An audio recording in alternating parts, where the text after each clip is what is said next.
আসসালামু আলাইকুম এভরিওয়ান। আজকের ভিডিওটাও খুব সকাল থেকে শুরু করেছি। খুব সকালে আজকে রোদ উঠে গেছে, মিষ্টি রোদ। খুব ভালো লাগছিল। প্রায় ৫-৬ দিন পরে রোদ উঠেছে। খুব সুন্দর দেখাচ্ছিল চারপাশ, রোদের আলোয় ঝলমল করছিল। মনটাও একদম ফ্রেশ হয়ে গিয়েছিল। এরপরে চলে আসলাম ঘরে। আমার ছোট যা পিঠা দিয়ে গেছে, দুধ চিতই পিঠা। শীতের দিনে শীতের পিঠা। তো পিঠাগুলি দেখতেও খুব সুন্দর হয়েছে, খেতেও খুব ভালো হয়েছে। খুবই মজা হয়েছিল পিঠা। এরপরে চা বানিয়ে নিলাম। যত যা কিছুই খাই না কেন, সকালে ১ কাপ চা না খেলে দিনটাই যেন ভালো যায় না। চা খেতে খেতেই দেখলাম চলে এসেছে আমার ছোট যা ভাগ্যকুল থেকে। ভাগ্যকুল থেকে মাছ এনেছে। এখানে ছিল চিংড়ি মাছ, সাথে ছিল নান্দুল মাছ। তো মাছগুলি খুবই সুন্দর, আমাদের পদ্মা নদীর মাছ, একদম ফ্রেশ মাছ। এরপরে চলে গেলাম রান্নাঘরে। ভাত হয়ে গেছে, উস্তা ভাজিটাও হয়ে গেছে, আয়ের মাছটা ধুয়ে নিয়েছি। এরপর রান্নাও হয়ে গেল। শোল মাছও রান্না করে নিচ্ছিলাম। তো এক এক করে সব রান্নাই হয়ে গেল। আয়ের মাছের ভুনাটাও হয়ে গেল, শোল মাছের ভুনাটাও হয়ে গেল।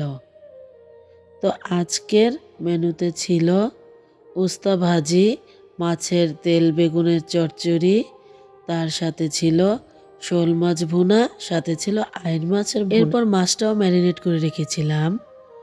তারপরে তো সবাই চলে এসেছে ভাত খাওয়ার জন্য। তো শেফামণিকে ভাত দিয়েছি এখানে। আইড় মাছ ভুনা, উস্তা ভাজি, তেল বেগুনের চচ্চড়ি, মাছের তেল দিয়ে বেগুন দিয়ে চচ্চড়ি করা হয়েছে। তো শেফামণি এখন ভাত খেয়ে নেবে। তো আমরা সবাই ভাত খেয়ে নিয়েছিলাম। এরপর সন্ধ্যার সময় চলে এসেছি। মাছগুলি ওভেনে দিয়ে দিব ফ্রাই করার জন্য। তো মাছগুলি প্রথমে ম্যারিনেট করে রেখেছিলাম। এখন আরেকটু ভালোভাবে মেখে নিচ্ছিলাম মশলার সাথে। এরপর ওভেনে দিয়ে দিব। তো খুব ভালোভাবে একটু মিশিয়ে নিচ্ছি। দিয়ে দিলাম ওভেনে।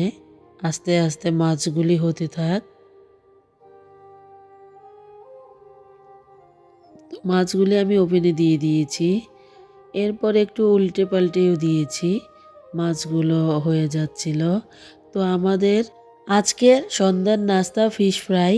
তো ফিশ ফ্রাইটা হয়ে গেছে, একটু একটু বাকি আছে। এই কনকনে শীতের মধ্যে গরম গরম ফিশ ফ্রাই খুবই মজা। তো হয়ে গেছে এই ফিশ ফ্রাইগুলি। এরপরে আমরা সবাই মজা করে খাবো। তো ২০২৫ সালের শেষ দিনটি আমার খুব ভালো কেটেছে। আপনাদের কেমন কেটেছে আমাকে জানাবেন কমেন্টের মাধ্যমে। তো আজকে এখানে বিদায় নিচ্ছি। আমার ভিডিওটি যদি ভালো লাগে লাইক কমেন্ট শেয়ার করবেন, সাবস্ক্রাইব করবেন, বেশি বেশি কমেন্টস করবেন। অগ্রিম হ্যাপি নিউ ইয়ার। আল্লাহ হাফেজ।